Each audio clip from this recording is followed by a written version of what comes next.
Welcome. You're listening to Sons and Kings, the Psalm 2 show where we unlock the church's ancient battle cry of divine filiation and embrace the gentle kingship of Christ through the riches of the Christian tradition. Happy Tuesday. Let's begin. Okay, welcome back to the podcast. I'm here with Pat. How you doing, Pat? Hey, Jake, doing well? Good. Lewis, how are you, man? I'm doing well. Excellent. Great. It's good to be here with you guys. Happy Tuesday if you're listening out there. So today we're diving into verse 1, which is really exciting. The first verse deep dive. Everybody knows this is going to be a deep dive on Psalm 2. And so what is verse 1 there, Pat? Why have the Gentiles raged and the people devised vain things? There it is. So before we were recording, Lewis, you were saying this you immediately start thinking about a really well-known Old Testament passage. Yeah, I was praying with this psalm and kind of reflecting on it. If you think about in the Old Testament, especially at the very beginning, the first couple of books of Moses and the story of the Israelites, and you hear this, you see this motif in this reality of like the Israelites, the people of God versus the world.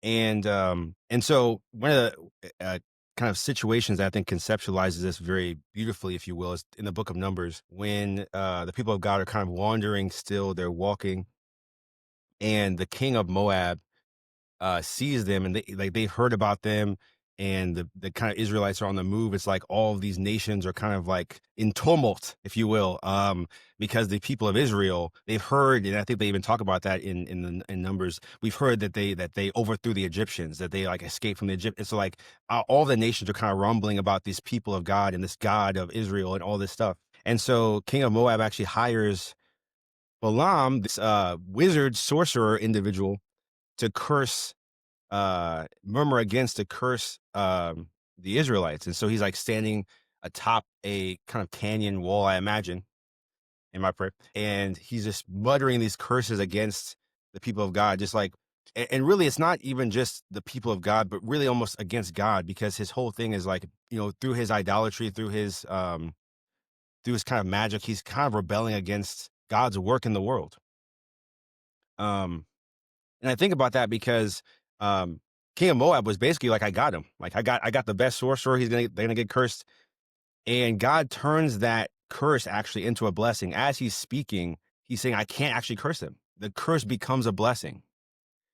And I just see that as such an image for the futility of fighting against God's will, but also the support that God always has for us, even against circumstances that seem insurmountable, circumstances that sometimes we don't even know about. They didn't even know they were being cursed, and God was defending them. God's presence was with them. And so, that really spoke to me on this verse, as just encapsulating kind of the whole story of the people of God in the Old Testament, their journey, their wandering, which I think does connect to us, as kind of a wandering people, as a journeying people in the world, as a people of God in the world, as a church. I like that you were talking about, like they don't even know they're being cursed. Yeah. I don't know. In our day-to-day life, things are happening. It kind of seems like sometimes there's good influences and there's like bad demonic, maybe interaction. And then there's like totally like neutral, just like, hey, this is just simple cause and effect in our life. But, sometimes we don't know when we're being cursed. And so like we kind of maybe find out after the fact, but on some level we don't have to worry about it because like it doesn't matter. Like, why are they doing it? Well, God's got our back. It's okay. Like, yeah, I like that you brought out at the end of your response there, Jake, the question in this opening verse. Why are they doing this? As you're talking about, Lewis, the circumstances around you and how they could be so crushing sometimes, or easy to think that they're going to overwhelm you. It's the kings and the nations of the world are against the people of Israel. So too, our circumstances might seem pretty drastic against us. But the fact that this psalm opens with this question, why are they doing this? It's not God's laying bare. These are not just facts. He's saying it doesn't have to be this way, or he's questioning the crushingness. He's questioning the crushingness, if that's a word, of the circumstances around us. that to us they might just seem like fact, but for him it's a question. Why would they even bother doing this? And it leads into the rest of the psalm saying it's so ridiculous that they would even do this. Here's the facts that they're doing it, but why would they ever even consider doing this? It might I will overcome everything that's around you. Yeah, I think about too in the even earlier story, obviously, is the book of Exodus and the Pharaoh. And it's like we know of this from the Prince of Egypt. Awesome movie, by the way.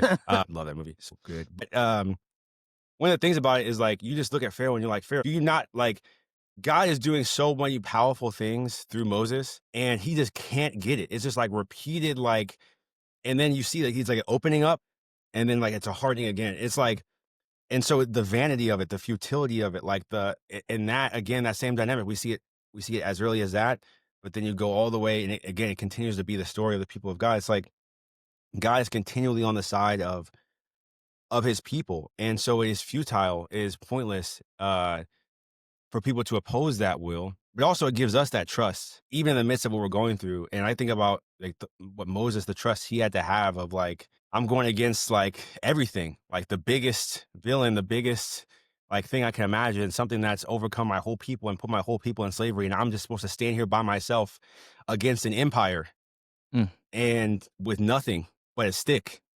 And just be like, well, a fire spoke to me. A voice spoke to me. I'm just gonna trust it. I'm gonna have, and I just like that's kind of the trust we have to have it, and like, and we have to know that the nations are futile.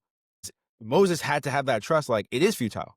He's saying all this stuff like he's gonna destroy us. He's like gonna crush us. Like they're coming after us. Like I even imagine like that look like as they look back and they start to see that whole army coming over the wall as like they're going up to the sea, and like there's just an ocean or a sea, and then there's a whole army coming, and then looking back and being like, okay, God told us like he was gonna protect us, and like you're just like we have no weapons, we have nothing, and then the whole sea like parts, like even nature itself. And actually, there's in the book of wisdom, it's either the book of wisdom or the wisdom of Sirach. It says the universe fights on behalf of the just. The universe fights on behalf of the righteous. And yeah, Uh, Pat, maybe you can like correct me here.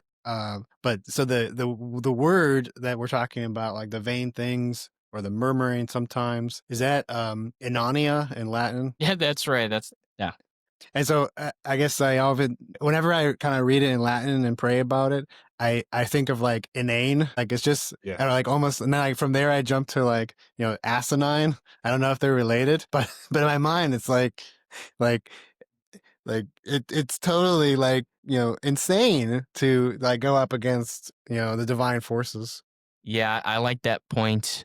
Yeah, the emptiness of the pursuits of the evil against us, and I think we see this especially in the crucifixion, where they think that they've accomplished. Those who have plotted against Jesus, I think they've accomplished something by killing him, and that's this thing they've plotted.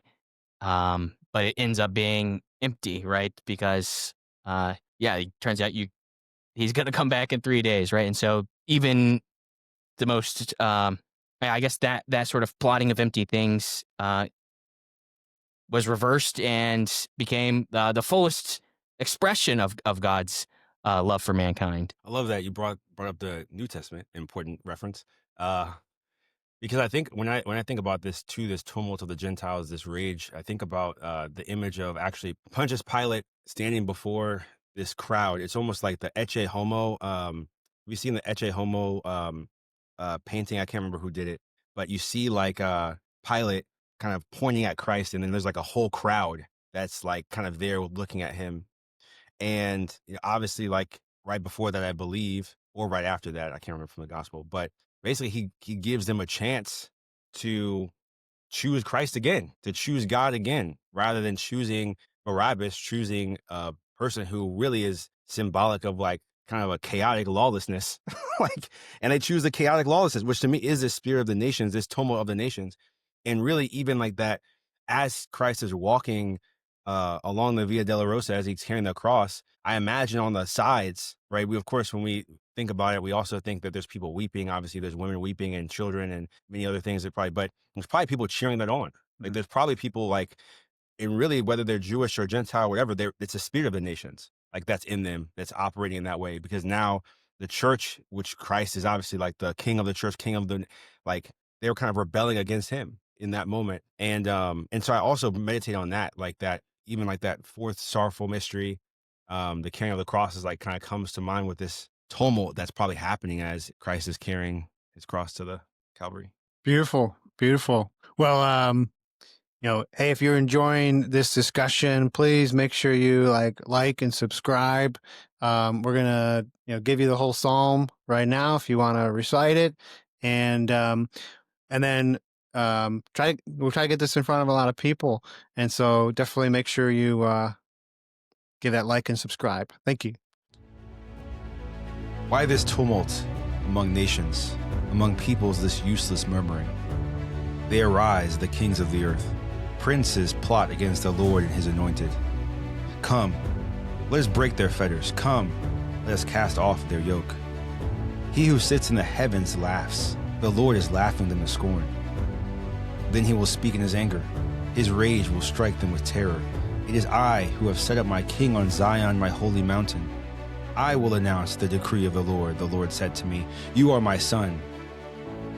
It is I who have begotten you this day. Ask, and I shall bequeath to you the nations. Put the ends of the earth in your possession. With a rod of iron you will break them, shatter them like a potter's jar. Now, O kings, understand. Take warning, rulers of the earth. Serve the Lord with awe and trembling. Pay him your homage, lest he be angry and you perish. For suddenly his anger will blaze. Blessed are they who put their trust in God." Hey, this is Jake. Thanks so much for joining us for this episode of Sons and Kings, the Psalm 2 show. We're really glad that you joined us today. We hope you got something out of it. And if you did, I'd love to invite you to share it with a friend, or even just like or subscribe to the platform. It really helps us to get the message out to more people, help more people with the show. Thank you again, and we'll see you in the next episode.